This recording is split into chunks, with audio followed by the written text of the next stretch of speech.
Je lis du livre de Genèse, chapitre 2, au verset 7, ce qui suit.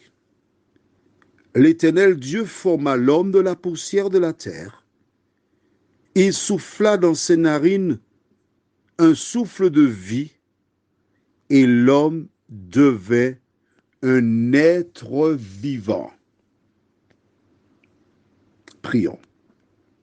Notre Seigneur, notre Dieu, nous venons de lire le récit sur la création de l'homme.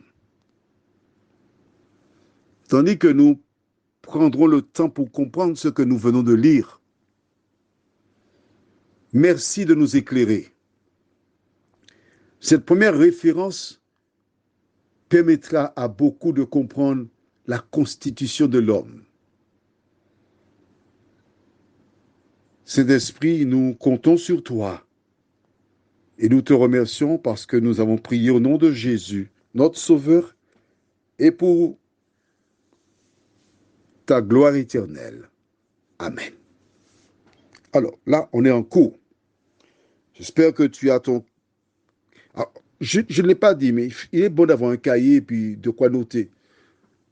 Comme ça, tu vas prendre des notes. Ce sera beaucoup plus clair. De toute façon, il n'est pas trop tard que tu aies un cahier puisque tu pourras toujours revenir sur la référence.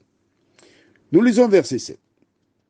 Alors, l'Éternel Dieu forma l'homme de la poussière de la terre. C'est-à-dire que Dieu a pris de la terre, il a fait une poupée.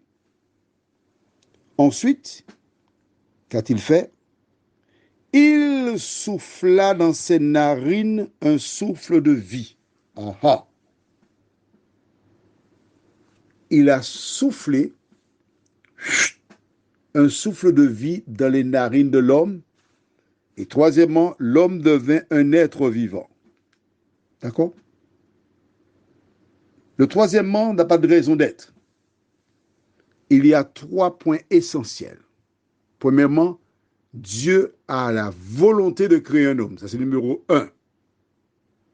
Dieu prend la poussière, il va former on va pas dire une statue, une grande poupée. D'accord? Puis il va souffler dans les narines, le souffle de vie, le souffle, dans les narines de l'homme. Et l'homme devint un être vivant. C'est-à-dire qu'avant que Dieu n'envoie le souffle en lui, l'homme était un être mort. C'est le souffle de Dieu qui est entré dans l'homme, qui fait de lui un être vivant. Est-ce que c'est clair pour toi? Bon, alors, nous disons, il y a 3 éléments. Je vais utiliser une métaphore qui t'aidera à comprendre. Je vais avoir l'électricité à mon domicile. Il faut que j'ai le câble qui récupère l'électricité au compteur et une ampoule à l'extrémité du câble électrique. C'est ça? C'est pas tout à fait ça. Il manque l'essentiel. L'interrupteur. Celui qui détermine qu'il y ait l'électricité ou pas. L'ampoule, c'est la poussière de la terre. D'accord? L'électricité, c'est le souffle de vie qui, en contact avec l'ampoule, permet d'avoir la lumière. Mais tout cela est régi par un interrupteur. C'est l'interrupteur qui détermine si l'électricité va à l'ampoule, on a la lumière ou pas. L'interrupteur dans cette métaphore, c'est Dieu. C'est lui qui donne la vie. 3 éléments. Dieu qui décide, ou l'interrupteur qui envoie le courant à l'ampoule. L'homme créé par la poussière de la terre, l'ampoule, et l'électricité qui va en contact avec l'ampoule qui donne la lumière. Mais tout cela est réalisé seulement selon la volonté de l'interrupteur. Exemple, dans une maison, tu te trouves dans le séjour, tu vas aller dormir.